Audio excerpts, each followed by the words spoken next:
আলুর দাম বৃদ্ধি থেকে রেশন দুর্নীতি ইত্যাদি প্রসঙ্গে পশ্চিমবঙ্গের তৃণমূল সরকারকে তীব্রভাবে নিশানা করলেন অধীর চৌধুরী। কি বলেছেন তিনি আমরা দেখব। আজকে বাংলায় আরেকটা ঘটনা ঘটছে, দেখুন আলু নিয়ে বাংলা এক ভয়ঙ্কর ঘটনা ঘটছে। আজকে দেখলাম উড়িষ্যা তারা আলুর জন্য চলে যাচ্ছে উত্তরপ্রদেশে, অথচ বাংলা আলুতে একটা উদ্বৃত্ত রাজ্য। ভারতবর্ষে উত্তরপ্রদেশের পর সবথেকে বেশি আলু উৎপাদন হয় কোথায়? পশ্চিমবঙ্গে। সেখানকার আলু চাষিরা সেই আলু বিক্রি করে বাইরের রাজ্যে। আমি একটু কী বললাম? উদ্বৃত্ত আলু, অর্থাৎ পশ্চিমবঙ্গের মানুষের প্রয়োজনের অতিরিক্ত আলু সেখানটায় উৎপন্ন হয়। সেটা যদি বাইরে বিক্রি হয় তাতে লাভ কাদের? যে সমস্ত আলু চাষি আলু বেচে তাদের লাভ, যারা আলুর কারবার করে তাদের লাভ, এবং সর্বোপরি পশ্চিমবঙ্গের অর্থনীতির লাভ। সেখানটাই বাজার নিয়ন্ত্রণ করার অন্য বুদ্ধি ব্যবহার না করে পশ্চিমবঙ্গ সরকার কী করলো? আলুর কারবার বন্ধ করে দিল, যাবে না। কিন্তু আলু যাচ্ছে, এক একটা ট্রাকে 40,000 50,000 টাকা দিয়ে আলু কিন্তু যাচ্ছে। খোঁজ নিন আপনারা, আলু যাচ্ছে, কিন্তু সেখানে এক একটা ট্রাকে 40-50,000 টাকা ঘুষ দিতে হচ্ছে। এবার তাহলে বঞ্চিত হচ্ছে কে?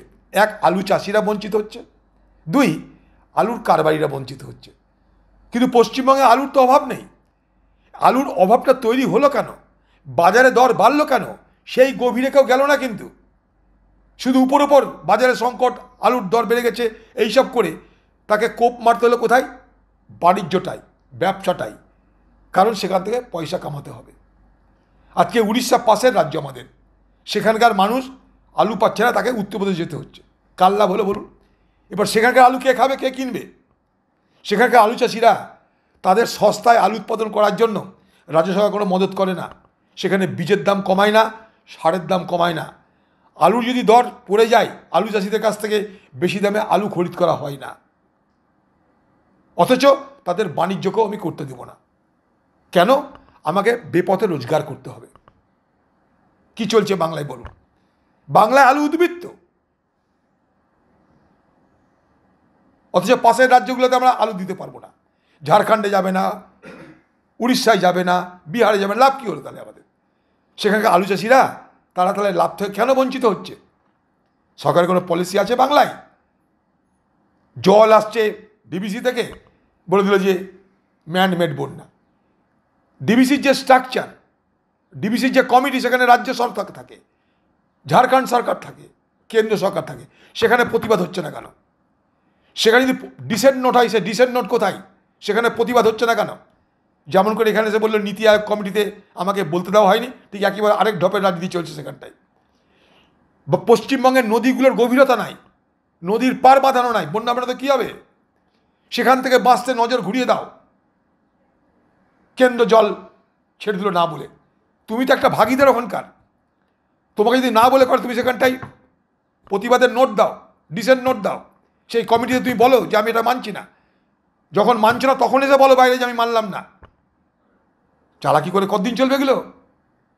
আজকে মুর্শিদাবাদে ভাঙন, মালদায় ভাঙন, গ্রামের পর গ্রাম উজাড় হয়ে যাচ্ছে, কোনো মাথা ব্যথা নাই, কোনো মাথা ব্যথা নাই। বঙ্গভঙ্গ নিয়ে মাথা ব্যথা উনার, ভাঙন নিয়ে মাথা ব্যথা করুন, বন্যা নিয়ে মাথা ব্যথা করুন, তা নিয়ে কোনো আলোচনা করছেন না। যা মানুষকে গরম খাবে, উস্কাবে, বিভাজন করবে, তাই নিয়ে পশ্চিমবঙ্গ সরকারের মাথা ব্যথা, এবং পশ্চিমবঙ্গে যে রাজনীতি তাদের মাথা ব্যথা। কংগ্রেস কোনোদিন কোনো ভাঙাভাঙি রাজনীতি করেনি, কোনোদিন কংগ্রেস ভাঙাভাঙি রাজনীতি করবে না, বরদাস্ত করে না। অনেক আগে বলেছি, যখন রেশন দুর্নীতিটা হয়েছিল আমি তখন একটা কথা বলেছিলাম। আমি বলেছিলাম বাংলার মানুষ, আপনারা কয়লা চোর দেখলেন, পাথর চোর দেখলেন, গরু পাচারকারী দেখলেন, সব কিছুকে ছাড়িয়ে যাবে। শিক্ষক নিয়োগের দুর্নীতি দেখলেন, সব কিছুকে ছাড়িয়ে যাবে। ম্যান অফ দ্য ম্যাচ হবে এই জ্যোতিপ্রিয় মল্লিকের এই চৌর্যবৃত্তি। কিছুই বার হয়নি, টিপ অফ দ্য আইসবার্গ।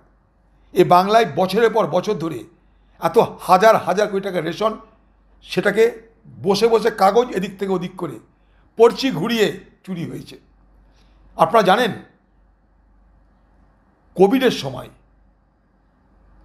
সময় মিড ডে মিলের চাল চুরি হয়েছে।